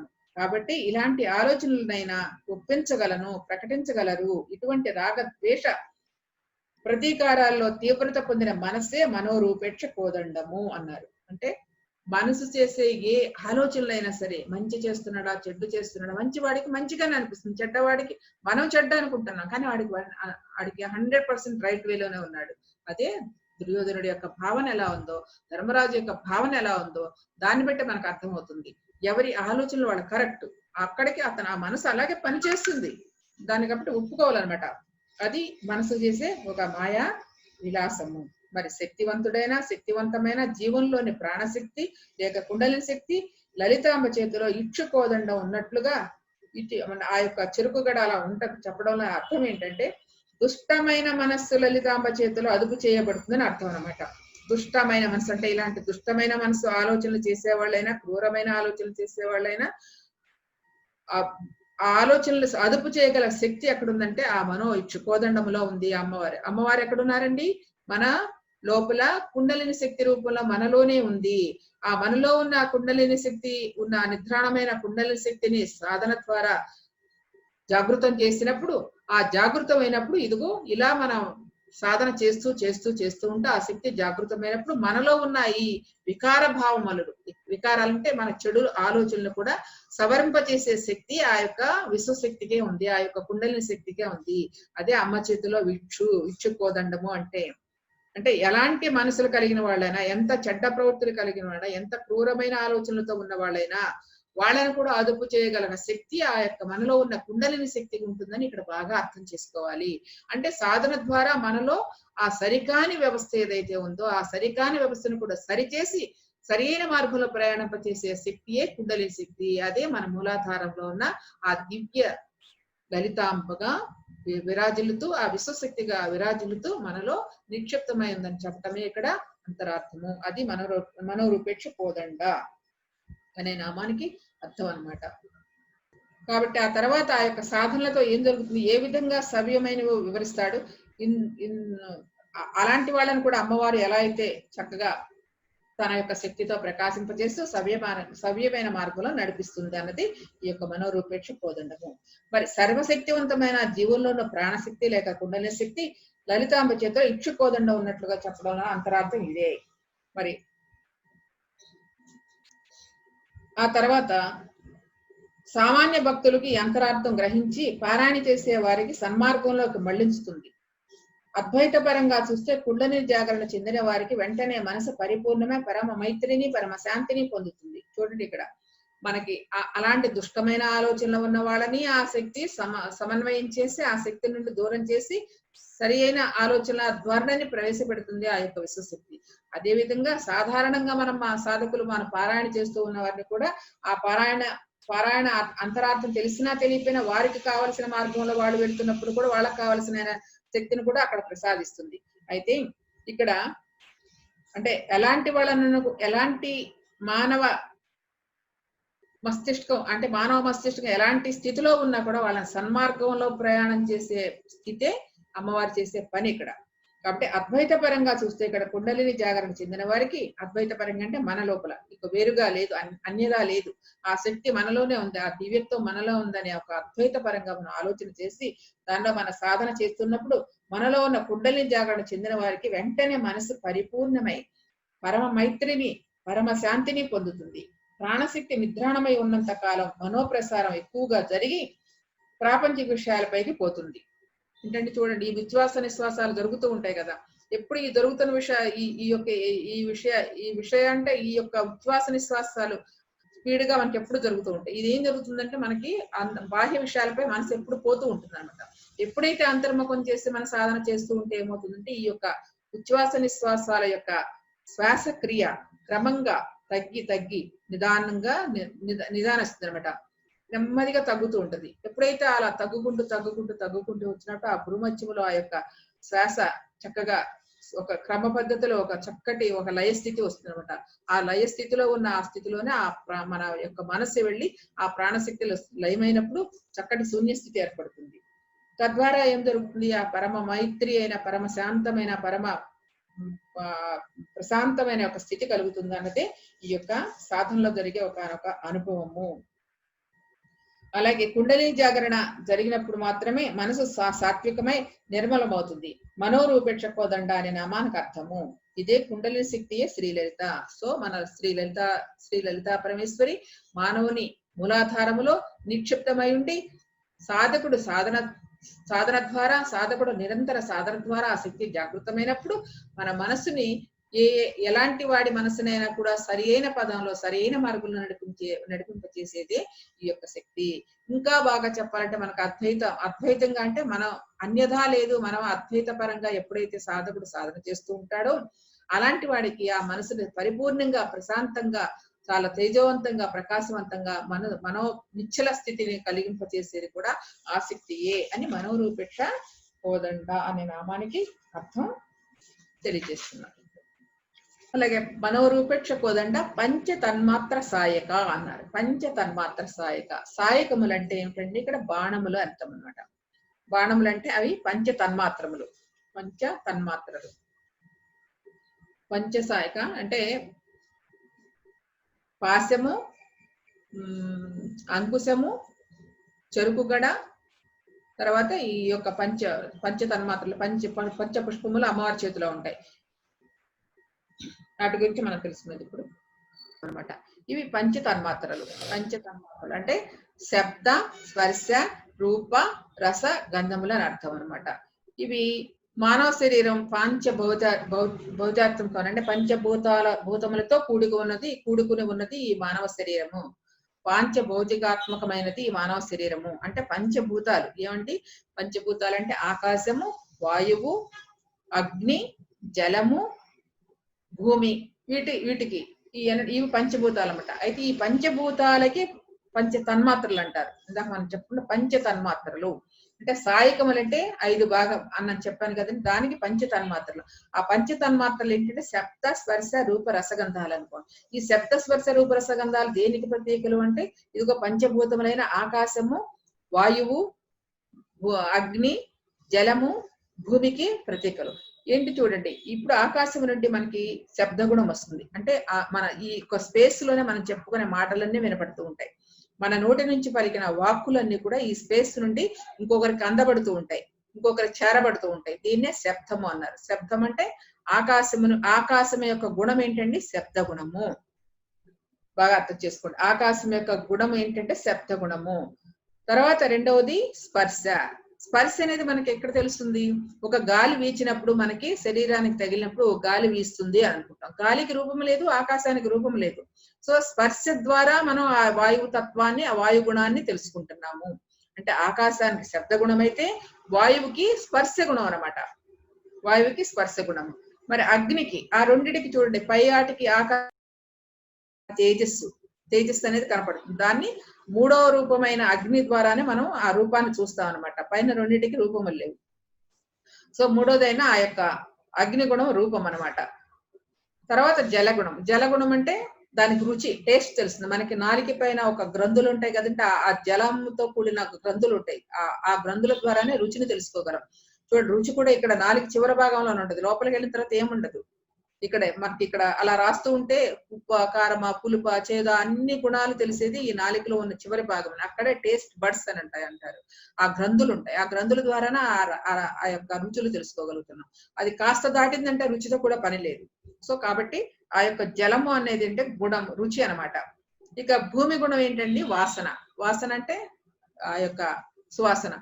మనకి మంచి వర్షాకాలంలో వర్షాలు వచ్చేటప్పుడు భూమి మీద వర్షం పడంగానే ఆ మట్టికి, ఆ వర్షపు చినుకులుగా ఆ మట్టి ఎంత సువాసన వస్తుందో, చక్కటి ఆ సువాసన కలుగుతుంది, ఆ మట్టి వాసన. సో ఆ వాసన గ్రహించేది ఏంటి? నీ నాసిక అనమాట. కాబట్టి ఈ శబ్ద, స్పర్శ, రూప, గంధం అంటే వాసన అనమాట, గంధం అని అంటారు. ఈ 5 గుణాలు పంచభూతములకి పంచ తన్మాత్రలు. ఇందాక చెప్పుకున్న శబ్ద, స్పర్శ, రూప, రసగంధములు అనే ఆ పంచ పుష్పములు అమ్మవారి చేతిలో ఉన్నాయి. ఏంటంటే ఇదిగో ఈ యొక్క గుణములు, పంచభూతముల యొక్క గుణములని అమ్మవారు 5 పుష్పములుగా చేతిలో పట్టుకుని కూర్చుందని చెప్పడమే ఇక్కడ ఇది చెప్పిందనమాట. మరి దీన్ని దీని గురించి ఇంకొంచెం మన లోపలికి వెళ్తుంటే ఏం జరుగుతుంది? శబ్ద గ్రహణానికి దేని ద్వారా గ్రహిస్తాం? మన యొక్క ఇంద్రియాలు ఏంటి? శబ్దం దేని ద్వారా గ్రహిస్తాం అంటే చెవులు. మరి చర్మం ఆ యొక్క స్పర్శ దేని ద్వారా గ్రహిస్తాము? చర్మం ద్వారా. అంటే చర్మం స్పర్శకనే గుణం అన్నమాట. మరి చూసేది ఏంటి? రూపం. ఆ అగ్ని తత్వాన్ని, ఆ అగ్ని రూపాన్ని మనం చూస్తున్నాం. దేని ద్వారా చూస్తున్నాము? కళ్ళ ద్వారా చూస్తున్నాము. అలాగే రుచి లేక రసాస్వాదన దేనికి? నాలుక. అలాగే శరీరం నుండి నాలుక. మరి ఆ వాసన ఎలా గ్రహిస్తున్నాం అంటే ముక్కు. అంటే ఇవన్నీ ఇంద్రియాలు అన్నమాట. చెవులు, కళ్ళు, ముక్కు, నోరు, చర్మము. ఈ యొక్క 5 కూడా ఆ పంచ తన్మాత్రలకి పంచ గుణాలు. అంటే పంచభూతాలకి గుణాలు పంచ తన్మాత్రలు అయితే, పంచ తన్మాత్రల ద్వారా ఈ యొక్క ఇంద్రియాల ద్వారా మనం తెలుసుకోబడుతున్నాము. చెవులు, ముక్కు, కళ్ళు, నోరు, చర్మం అనేది. ఇది దాని నుండి ఏర్పడినవి. ఇలా వ్యాపించినట్టు ప్రాపంచిక జ్ఞానము అంటే మన యొక్క ఈ ఇంద్రియాలు, దీన్నంట ఇంద్రియాలు అంటారు అన్నమాట. ఈ ఇంద్రియాల ద్వారా మన తన్మాత్రలు శరీరం నుండి ప్రపంచంలోని వ్యాపించినప్పుడు ప్రాపంచిక జ్ఞానం వాటిలో బంధింపబడుతున్నాం. అంటే మన కళ్ళ ద్వారా బయటకు వెళ్తున్నాం, చూస్తున్నాం, మనకు కావాలని కోరిక పుడుతుంది. ఆ కోరిక తీర్చుకోవాలని మన ప్రయత్నం చేస్తూ ఉంటాము. ఆ తీరకపోతేనేమో దుఃఖం వస్తూ, తీరితే ఆనందం వస్తుంది. అంటే ఈ యొక్క ఇంద్రియముల ద్వారా మనకి బాహ్య ప్రపంచంలోకి వెళ్ళి దానితో మమేకమైపోయి దానిలో ఆ పాశాలు, ఇందాక రాగ స్వరూప పాశాఢ్య అనుకుంటా, ఆ పాశాలతో బంధించబడుతున్నాం. అంటే ఈ యొక్క ఇంద్రియముల ద్వారా మన యొక్క బాహ్య ప్రపంచంలో మనం చూడడానికి ఉపయోగపడే ఇంద్రియాలు. మరి వాటిని అది అలా వదిలేస్తూ ఉంటే ఏం జరుగుతుంది? ఇంద్రియాలపై అదుపు కోల్పోయిన వారు ఏమవుతారు? కర్మలకు బందీలు అవుతారు. అది ఇందాక చెప్పుకున్నట్టు కళ్ళు వెళ్ళిన చోటుకల్లా మనసు వెళ్ళకూడదని చెప్పుకుంటాం. కానీ కళ్ళు వెళ్ళిన చోటుకల్లా మనసు వెళ్తాయి. మనసు వెళ్తే అది బాగుందని అనిపిస్తుంది. బాగుంది అనుకుంటే కావాలనిపిస్తుంది. కావాలని ఉందంటే సొంతం చేసుకోవాలనిపిస్తుంది. సొంతం చేసుకుంటే ఆనందం, సొంతం చేసుకోలేకపోతే దుఃఖం. సో ఇలా మనం కర్మలకు బందీలు అవుతున్నాం అని చెప్పేసి అని ఈ యొక్క నామంలో చెప్తున్నారన్నమాట. మరి అలాంటి ఇంద్రియాలపై అదుపు సాధించి వాటిని నియంత్రించిన వారు మహాత్ములు, మహేశ్వరులు అవుతున్నారు. మరి దానికి మార్గము శ్వాసోస్మి ధ్యానోస్మి, శ్వాసపై ధ్యాసయే ధ్యానమే శరణ్యము, ధ్యానమే శరణ్యము. వీటినే పంచ తన్మాత్ర సాయక అని నామానికి అర్థం అనమాట. పంచ తన్మాత్రలు అంటే పంచ సాయకములు అంటే ఈ 5 గుణములతో కూడినవి. 5 పంచభూతములతో ఏర్పడిన గుణములు శబ్దస్పర్శ రూప రసగంధములు. ఆ శబ్దస్పర్శ రూప రసగంధములు ఇంద్రియాలు, చెవులు, ముక్కు, కళ్ళు, నాలుక, చర్మం ద్వారా మనం తెలుసుకున్న ఆ ఇంద్రియముల ద్వారా, ఆ జ్ఞానేంద్రియముల ద్వారా మన లోపలికి మన బాహ్య ప్రపంచంలోకి వెళ్ళి ఆ విషయవాసనలతో లీనమై, ఆ విషయవాసనలతో మమేకమై కర్మబంధాలు ఇరుక్కుంటున్నాము అన్న విషయాన్ని తెలియజేస్తుంది ఈ యొక్క నామము. మరి వాటి నుండి విడుదలవ్వాలంటే మనకి మన అంతర్ముఖమై మన లోపలికి మనం ప్రయాణం చేస్తూ మన యొక్క శక్తిని జాగృతం చేసుకున్నప్పుడు ఆ తద్వారా ఆ యొక్క మనలో ఉన్న కుండలిని శక్తి ఆ ఇంద్రియాలపై అదుపుని సాధించే శక్తి మనకు ప్రసాదిస్తుంది అన్నదే ఈ నామానికి అర్థము. ఇంకా మజ్జ అనేది, మజ్జ అనేది ఒక ధాతువు. ఈ ధాతువు మానవ కపాలంలో మధ్యలో ఉండే మెదడు అనమాట. శాస్త్రీయంగా చెప్పాలంటే ఇప్పుడు మనకి మన మన మన కపాల భాగంలో మన లోపల ఉన్న ఒక మెదడు అని, చిన్న మెదడు, పెద్ద మెదడు ఇవన్నీ ఉంటాయండి. అది ఎలా ఉంటదంటే ఒక ముద్దలాగా అనిపిస్తుంది. అది ఎలా లోపల ఒక రకమైన లిక్విడ్ ఉంటదండి. అంటే ఈ కపాలానికి ఆ మెదడు ఎలా ఉంటుందని చెప్పాలంటే ఒక నీళ్ళలో తేలుతున్నట్టు ఉంటుంది అనమాట. ఒక ద్రవ పదార్థంలో తేలుతున్నట్టు ఉంటుంది. ఈ బాగా ఎగ్జాంపుల్ చెప్పాలంటే మనకి మన రసగుల్లా చూడండి, రసగుల్లాలు ఎలా అయితే పాకంలో అలా తేలుతూ ఉంటుందో అలాగే లోపల ఒక రకమైన ఈ ఫ్లూయిడ్ లాంటిది ఉంటుంది. ఆ ఫ్లూయిడ్ లో ఈ మెదడు అనేది తేలుతూ ఉంటుంది. అది ఎలాగ ఉంటుంది? మజ్జ రూపంలో ఉంటది. అంటే మజ్జ అంటే ఒక మెత్తని పదార్థం అనమాట. అలా ఉంటుంది ఈ మానవ కపాలంలో. అయితే అంతేకాక మెదడుతో సంబంధం కలిగి ఉంటూ వెన్నుపూసల మధ్య ఉండే వెన్నుపాము కూడా మజ్జయే. వెన్నుపాము మజ్జ మానవ శరీరంలో ఎక్కడ ఉన్నది అని ప్రశ్నించుకుంటే శరీరంలో ఎముకల నిండా, కపాలంలో, వెన్నుపూసలలో అంతటా మజ్జట కలిగి ఉంది. అంటే ఆ మజ్జ ఎక్కడుందంటే ఈ యొక్క మెదడులోనే కాదు, ఈ యొక్క తల బుర్రలో ఉన్నదే కాదు, మన వెన్నుపాము పైనుంచి కింద దాకా వస్తుందో దానిలో ఉన్నది మజ్జయే. ఆ తర్వాత మనకి ఎముకల లోపల ఉంటది ఒక, దాన్ని మూలగా అంటారు. సో అది ఒక గుజ్జు పదార్థంలా ఉంటది. అది కూడా అదే. అంటే ఎముకలలో ఉంటది, మెదడులో ఉంటది, వెన్నుపూస మధ్యలో ఉంటది, అన్నిటే నిండి ఉన్నది ఆ మజ్జగే. వెన్నుపాము మధ్యలో ఉన్న సుషుమ్నా నాడి, వెన్నుపాము మధ్యలో ఒక ఎలా ఉంటుందంటే ఆ తామర తూడు ఎలా ఉంటుందో ఒక గొట్టంలా ఉంటుంది. ఆ గొట్టంలో సన్నని దారంలా ఉంటది. ఆ సన్నని దారంలానే ఈ వెన్నుపూస మధ్యలో ఒక సన్నని వెయ్యో ఇంకా మనం ఆ కనపడే దారం కంటే వెయ్యో వంతు సన్ననైన సూక్ష్మంలో ఆ సుష్మ నాడి ఉంటుందండి. అందులో ఉండేది కూడా ఈ మజ్జయే అని చెప్తున్నారండి. కాబట్టి ఈ వెన్నుపాము మధ్యలో ఉన్న సుషుమ్న నాడి క్రింద భాగంలో అనగా మూలాధారంలో ఉన్న కుండలిని శక్తి, ఆ ప్రాణశక్తిని, నిద్రాణమై ఉన్న ఆ శక్తిని మనం ఎప్పుడైతే జాగృతం చేస్తూ ఉంటామో ఆ సుషుమ్న నాడి చుట్టూ ఉన్న మజ్జతో పాటు కపాలంలోని మెదడులోని ఉన్న మజ్జ అంతా దివ్య తేజస్సుతో నిండిపోతుంది. సూర్య తేజస్సు వలె అరుణకాంతి ప్రభలతో నిండిపోయిన మజ్జలో సకల చరాచర బ్రహ్మాండము దర్శనమిస్తుంది. అంటే ఇక్కడ ఏంటంటే చూడండి, ఎంత అద్భుతమైన మన సాధన చేస్తే, మన తీవ్రమైన సాధన చేస్తూ చక్కగా మన యొక్క ఆలోచనలన్నీ క్లీన్ చేసుకుంటూ, అంటే సవ్యమైన ఆలోచనల ద్వారా, సవ్యమైన సాధన ద్వారా, సవ్యమైన ప్రవర్తన ద్వారా చేసుకుంటూ నిరంతర సాధన చేస్తుంటే ఆ విశ్వశక్తి మనలో ఆ యొక్క మన లోపల ఉన్న సమస్త పదార్థం ఏదైతే ఉందో, అంటే మజ్జ అనే పదార్థము, మెదడులో ఉన్న పదార్థము, వెముకల్లో ఉన్న పదార్థము, మూలిగలో మన వెన్నుపూసలో ఉన్న పదార్థము, అదంతా కూడా ఆ శక్తితో నిండిపోతుంది. ఏ శక్తితో? మన సాధన చేసే విశ్వశక్తిని ఎప్పుడైతే తట్టి లేపుతూ మనం జాగృతం చేసుకుంటామో, ఆ మూలాధారంలో కుండలిని శక్తి జాగృతం జరిగినప్పుడు ఆ శక్తి ప్రవాహము ఆ వెన్నుపాములో ప్రవేశించి నెమ్మదిగా ఆ వెన్నుపాము నుంచి తల నుంచి మొత్తం యొక్క అవయవాలన్నిటికీ కూడా చక్కగా ప్రసారం అయ్యి తద్వారా ఏమవుతుందండి, ఆ అనంతమైన తేజస్సుతో నిండిపోతుంది అని చెప్తారు. చూడండి, మన సాధన చేస్తూ ఉంటే చాలా మందికి మనకి ఇలాంటి అనుభూతులు కలుగుతూ ఉంటాయి. సాధన చేయగా ఏమవుతుందంటే సహస్రారం మనకు ఆ యొక్క తల పై భాగంలో మనకు ఒక అనుభూతి కలుగుతుంది. ఆ అనుభూతి ఏంటంటే ఆ మొత్తం శరీరం అంతా ఒక ప్రకంపనలు, విద్యుత్ ప్రకంపనలాగా వస్తూ ఉంటాయి అనమాట. ఆ ప్రకంపనలు ఎప్పుడైతే వస్తూ ఉంటే అది మనకు విశ్వశక్తి ప్రయాణం అన్నది బాగా అర్థం చేసుకోవచ్చు.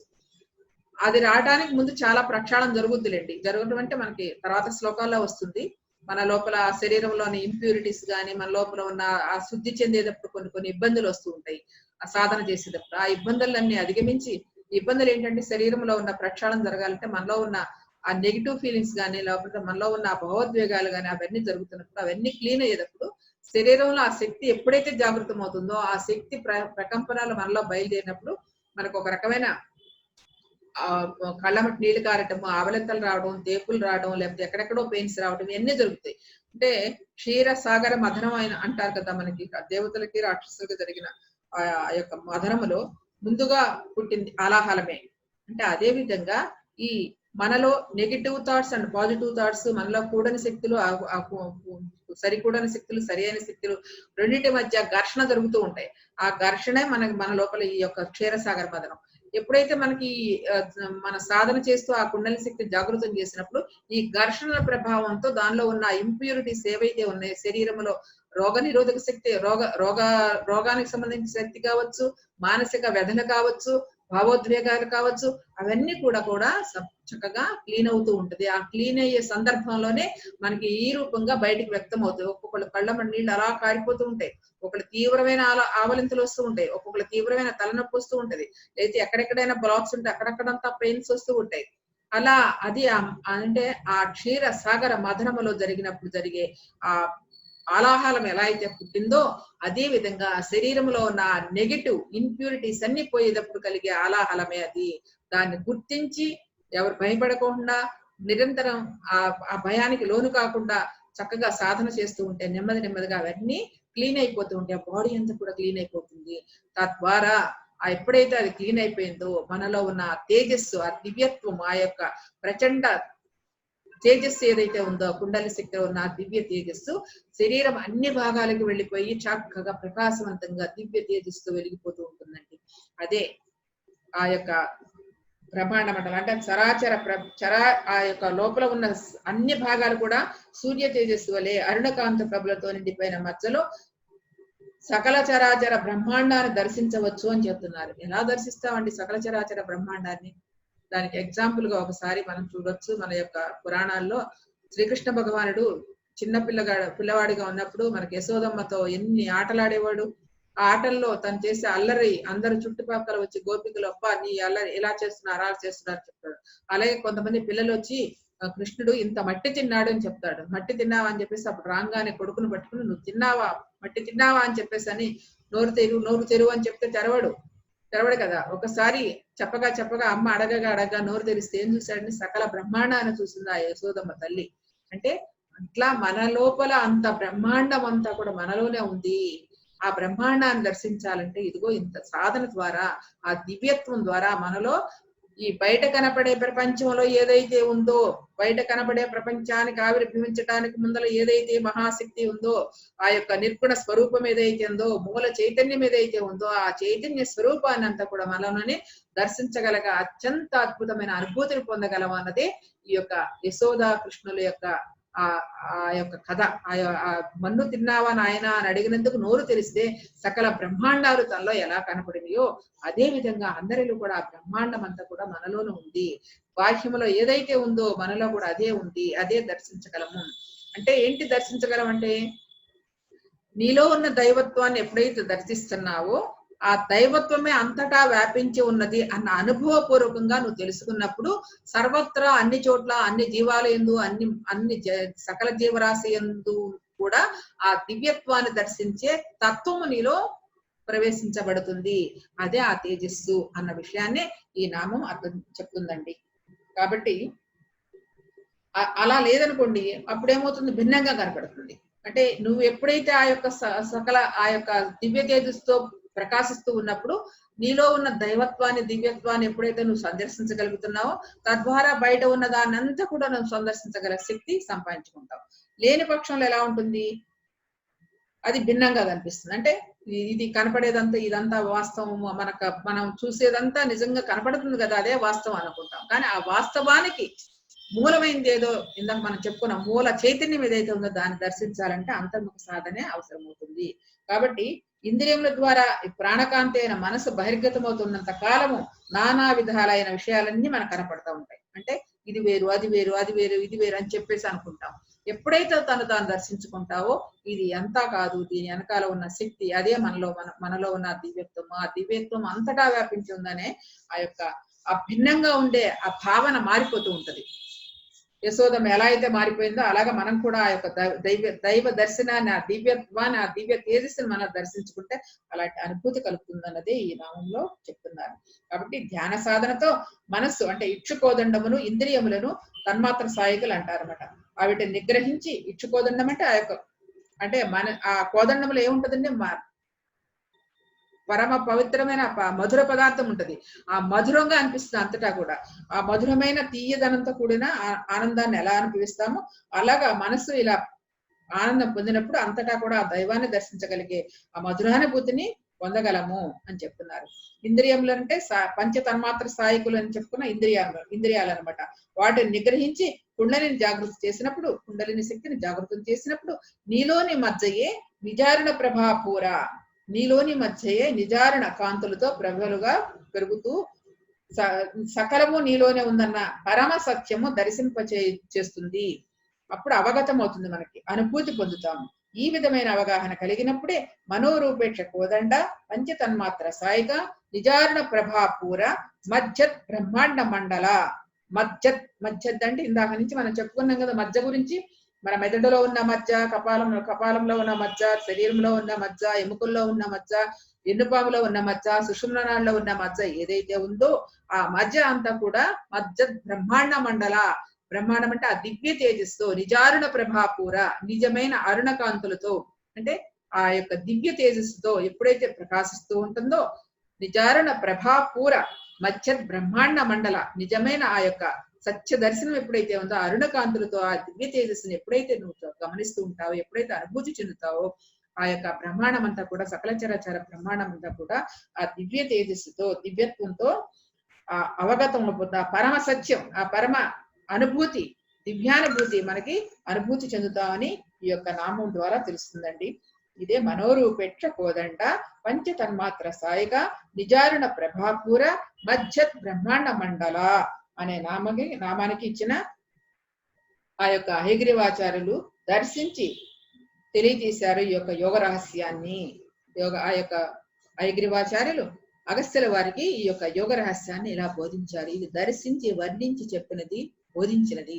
కాబట్టి అక్కడ వారికి జరిగిన అనుభూతి మనలో కూడా ప్రతి ఒక్కరికి జరుగుతుందనే, ప్రతి ఒక్కరు కూడా ఆ యొక్క నామములోని అంతరార్థాన్ని తెలుసుకుని మన అంతరార్థం ద్వారా మనల్ని మనం పరిశీలన చేసుకుంటూ మనల్ని ఎప్పటికప్పుడు స్వీయ పరిశీలన ద్వారా మనలో కూడని వ్యవస్థ ఏదైతే ఉంది, ఏ విషయాలైతే ఉన్నాయో వాటిని తొలగించుకుంటూ మనం ప్రయత్నం చేస్తూ ఉంటే, ముందర మనం ప్రయత్నం చేయాలి. ఆ ప్రయత్నం చేస్తూ చేస్తూ ఉంటే నెమ్మదిగా ఆ విశ్వశక్తి మనకు తోడయి ఇంతటి అద్భుతమైన ప్రపంచాన్ని మనకి దర్శింపజేస్తుంది, సత్యాన్ని అవగతం చేస్తుంది, ఆ బ్రహ్మానందానుభూతిని అనుభూతికి తెస్తుంది అన్నదే ఈ నామంలోని అర్థము.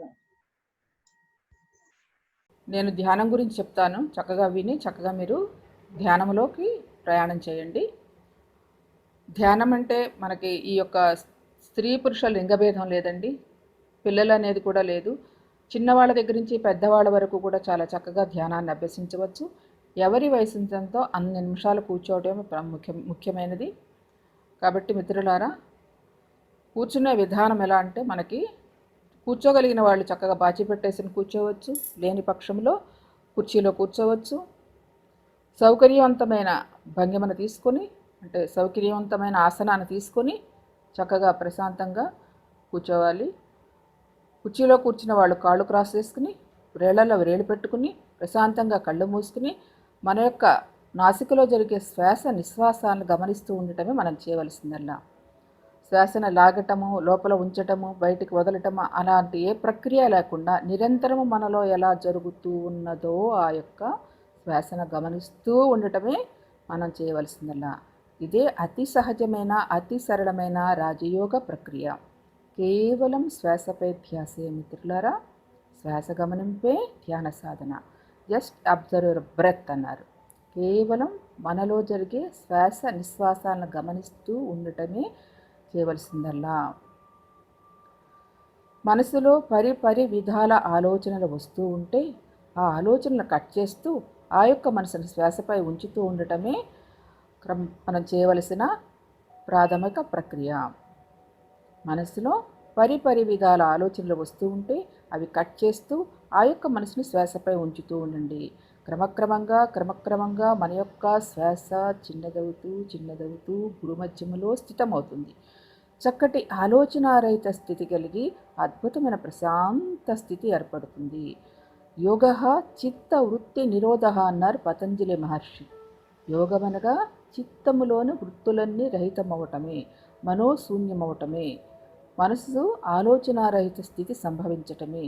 ఆ యొక్క మనోశూన్యమైనప్పుడు ఆ విశ్వమయ ప్రాణశక్తి మనలోనికి ప్రవేశించి మన బ్రహ్మరంధ్రము ద్వారా మనలోనికి ఆవాహన చెంది ఆ ప్రాణశక్తి మన 72,000 నాడుల గుండా ప్రయాణం చేస్తూ ఆ నాడుల్లో ఉన్న మాలిన్యములను, బ్లాక్స్ని ఏవైతే ఉన్నాయో అవన్నీ శుభ్రపరుస్తూ చక్కగా నాడీమండలాన్ని శుద్ధి చేస్తుంది. నాడీమండల శుద్ధి ద్వారా సంపూర్ణ ఆరోగ్యం వస్తుంది, మానసిక ప్రశాంతత లభిస్తుంది. మిత్రులారా, కేవలం శ్వాసపై ధ్యాసయే, శ్వాస గమనింపే ధ్యాన సాధన. నా మాటలు మీకు ఎటువంటి అభ్యంతరాలను కలిగించవు. కేవలం మీ శ్వాసతో మీరు కలిసి ఉండండి. శ్వాసపై ధ్యాస ఉంచండి మిత్రులారా. శ్వాస గమనింపే ధ్యాన సాధన. మానవునికి నిత్య జీవితంలో కావలసింది శారీరక ఆరోగ్యము, మానసిక ప్రశాంతత, ఆత్మవిశ్వాసము, ఏకాగ్రత, ఆత్మజ్ఞానము, ఆత్మవిద్య మొదలైనవి. మరి ప్రతిరోజు హాయిగా ఆనందంగా గడపాలి. ప్రతిరోజు మరుసటి రోజుకి గట్టి పునాది అవ్వాలి. అలా అయినప్పుడు మొత్తం జీవితానికి అందం, ఆనందం. అప్పుడే జీవితానికి సార్థకత, పరమార్థకత. అయితే ఆ ఆనందం, ఆరోగ్యం అనేవి తనలోనే ఉన్నాయనే, అది తన సహజ స్థితి అని తెలియక మానవుడు వాటి కోసం బయట వెతుకుతున్నాడు. అజ్ఞానపు పొరలో తనలో ఉన్న చైతన్యాన్ని, అంటే ఆత్మను అన్వేషించడం, ఆత్మను ఆ యొక్క అజ్ఞానపు పొరలు కప్పివేయటం వల్ల అసలైన ఆనందాన్ని గ్రహించలేకపోతున్నాడు. మేఘాలు తొలగిపోగానే సూర్యుడిని ఎలా ప్రకాశిస్తూ ఉంటాడో సూర్యుడు, అదేవిధంగా మనకి బుద్ధికి కమ్మిన పొరలను తొలగించుకొని జీవితాన్ని అద్భుతమయం చేసుకునే మార్గమే ధ్యానము. శ్రీ లలితా సహస్రనామములో కూడా అమ్మ చెప్పినది ధ్యానమే గమ్యమని, అంతర్ముఖ సమారాధ్య అని, బహిర్ముఖ సుదుర్లభ అని చెప్పారు. అంటే అంతర్ముఖం అవటమే ధ్యానము, మనలోనికి మనం ప్రయాణం చేయటమే ధ్యానము. దానికి సాధన ఈ యొక్క శ్వాసపై ధ్యాస ఉంచి శ్వాసతో అనుసంధానమై మనలోనికి మనం ప్రయాణం చేస్తాం మిత్రులారా. అదే అంతర్ముఖ ప్రయాణము. మరి మనల్ని మనం ఉద్ధరించుకోవాలంటే ఉద్ధరేదాత్మానాత్మానం ఆత్మానమవసాదయేత్ ఆత్మైవ ఆత్మనో బంధు ఆత్మైవ ఆత్మనో రిపురాత్మన అని భగవద్గీతలో చక్కగా భగవానుడు మనకు చెప్పారు. అంటే ఉద్ధరేదాత్మానాత్మానం, నిన్ను నీవు ఉద్ధరించుకోవాల్సింది ఎవరికి వారే ఉద్ధరించుకోవాలి, ఇంకొకరు చేత ఉద్ధరింపబడదు. ఉద్ధరేదాత్మానాత్మానం, మన ఆత్మను మనమే ఉద్ధరింప చేసుకునే ప్రక్రియే ఈ యొక్క శ్వాస మీద ధ్యాస, శ్వాసపై ధ్యాస, శ్వాస గమనింపే ధ్యాన సాధన మిత్రులారా. శ్వాస గమనింపే ధ్యాన సాధన మిత్రులారా. చక్కగా మన యొక్క శ్వాసను గమనిస్తూ ఉండాలి. మనసులో పరిపర విధాల ఆలోచనలు వస్తూ ఉంటాయి, కట్ చేస్తూ ఆ యొక్క మనసుని శ్వాసపై ఉంచుతూ ఉండటమే చేయవలసిందల్లా. క్రమక్రమంగా మన యొక్క శ్వాస చిన్నదవుతూ భ్రూమధ్యములో స్థితమవుతుంది. ఆ యొక్క చిత్తవృత్తులన్నీ ఆగినప్పుడు ఆ విశ్వమయ ప్రాణశక్తి మనలోనికి ఆవాహన చెంది తద్వారా సంపూర్ణ నాడీమండల శుద్ధి జరిగి చక్కటి శారీరక ఆరోగ్యాన్ని, మానసిక ప్రశాంతతను, తద్వారా అనేక ఆధ్యాత్మిక అనుభూతుల పరంపరను మనం సొంతం చేసుకుంటాం మిత్రులారా. కేవలం శ్వాసపై ధ్యాసయే, శ్వాస గమనింపే ధ్యాన సాధన, శ్వాసే గురువు, గురువే శ్వాస. తపస్భ్యోధికో యోగి జ్ఞానిభ్యోపి మతోధికః కర్మభ్యాచాదికో యోగి తస్మాత్ భవార్జున అన్నారు భగవానుడు. అంటే తపస్సు కంటే ధ్యానము గొప్పదని చెప్తున్నారు, ధ్యానమే గమ్యమని చెప్తున్నారు. ఇలా మనం సాధన చేస్తూ ఉంటే చక్కగా ఏమవుతుంది, అభ్యాసయోగయుక్తేన చేతసా నాణ్యగామిని పరమం పురుషం దివ్యం యాతి పార్థాను చింతయన్. అంటే అభ్యాసము ద్వారా ఇలా నిరంతరము ధ్యాన సాధన చేయటం ద్వారా మన మనసు అన్య విషయముల మీదకు పోకుండా పరమమైనది, పవిత్రమైనది, దివ్యమైనది యొక్క ఆత్మాను అనుభూతిని పొందగలము, ఆత్మతో అనుసంధానం అవ్వగలము, ఆ ఆత్మతత్వాన్ని మనం అవగాహనతో అనుభూతి పొందగలము అని చెప్తున్నారు భగవానులు. అలాగే అమ్మ శ్రీ లలితా సహస్రనామానుల అమ్మ చెప్పారు, జ్ఞానమే గమ్యము, జ్ఞేయ స్వరూపిణి అని చెప్పారు అమ్మ శ్రీ లలితా సహస్రనామంలో. అంటే జ్ఞానమే గమ్యము. ఎలా వస్తుంది ఈ జ్ఞానము? ధ్యానము ద్వారా, ధ్యాన సాధన ద్వారా మనం అంతర్ముఖమైనప్పుడు, ఆ అంతర్ముఖమైన సాధన పూర్ణత్వం పొందుతూ ఉన్నప్పుడు మన యొక్క సకల జ్ఞానాన్ని మనం సేకరించుకోగలము, అంతటా ఉన్న ఆ యొక్క జ్ఞానాన్ని సేకరించుకోగలము. అది సాధకుడు ఉత్తీర్ణత అంటే సాధనలో పూర్ణత పొందిన కొద్దీ చక్కటి అనుభూతిని పొందగలము. అందుకే చెప్పారు భగవానుడు ఒక చక్కటి శ్లోకములో, నహి జ్ఞానేన సదృశం పవిత్రమిహ విద్యతే తస్వయం యోగ సంసిద్ధ కాలేనాత్మని విందతి. అంటే నహి జ్ఞానేన సదృశ్యం అంటే జ్ఞానమే పవిత్రమైనది, జ్ఞానమే గొప్పది, అంతకంటే మించిన విద్య లేదు. జ్ఞాన విద్య, ఆత్మవిద్య అన్ని విద్యలలోకెల్లా ఉత్తమోత్తమైనది. అమ్మ కూడా చక్కటి ఆత్మవిద్య అనే నామములు చెప్పింది.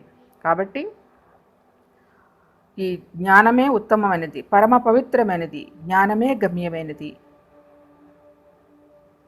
అంతకంటే ఈ లోకంలో మరేదీ లేదు, ఈ జ్ఞానానికి మించినది మరేదీ లేదు. మరి అలా సాధన చేస్తూ ఉంటే కాలక్రమేణా తనలో ఉన్న ఆత్మతో అనుసంధానమై తనలో ఉన్న ఆత్మతో అనుభూతి పొందుతూ అనేక రకాలుగా అనేక కోణాలలో జ్ఞానాన్ని సంప్రాప్తించుకుంటున్నాడు సాధకుడు. జ్ఞానమే గమ్యము, జ్ఞాన జ్ఞేయ స్వరూపిణి అని అమ్మవారు చక్కగా విశ్లేషించారు. కాబట్టి ఈ నిరంతర సాధనతో ఆ ధ్యానము ద్వారా జ్ఞానాన్ని సంపాదించుకుంటూ జ్ఞాన స్వరూపిణిగా మనం ఉత్తీర్ణులవ్వాలి, పరిపూర్ణత పొందాలని చెప్పటమే ఈ ధ్యానముల యొక్క ముఖ్య ఉద్దేశము. కాబట్టి కేవలం మీలో ఉన్న శ్వాస నిశ్వాసాలను గమనిస్తూ ఉండటమే చేయవలసిందల్లా. అతి సహజమైనది, అతి సరళమైనది రాజయోగ ప్రక్రియ మిత్రులారా. ఈ యొక్క శ్వాస గమనింపు ద్వారా శ్వాసే గురువుగా శ్వాస చింతన చేరి సమయాన్ని హెచ్చిస్తూ సాధన చేస్తే శ్వాస అనే గురువు చింతన చేరి నీ సమయాన్ని కాస్తంత హెచ్చించి సహనముతో సాధన చేస్తే చక్కటి అనుభూతిని మనం సొంతం చేసుకుంటాం. ఆ అనుభవ జ్ఞానాన్ని పొందుతాము. ఆ అనుభవమే జ్ఞానంగా మారుతుంది మిత్రులారా. కాబట్టి ధ్యానము ఎవరి వయసు ఎంత ఉందో అన్ని నిమిషాలు చక్కగా కూర్చోవచ్చు. మనలో ఉన్న శ్వాస నిశ్వాసాలను గమనించడమే ధ్యానము. శ్వాసపై ధ్యాసయే ధ్యానం మిత్రులారా. శ్వాస గమనింపే ధ్యానము మిత్రులారా. చక్కగా అలా ఎవరి వయసు ఎంత ఉందో అన్ని నిమిషాలు కూర్చుని తర్వాత నెమ్మదిగా మీ యొక్క 2 చేతులను విడదీసుకుని ఆ 2 యొక్క అరచేతులను కూడా కళ్ళపై బోర్లించుకుని ఒక 5 సెకన్ల పాటు అలా ఉండి నెమ్మదిగా ఆ ధ్యాన స్థితి నుంచి బయటకు వచ్చి చక్కగా ఆనందాన్ని అనుభవించవచ్చు. ధ్యానము చేసే విధానము, క్రమము ఇలాంటిది ఇదే.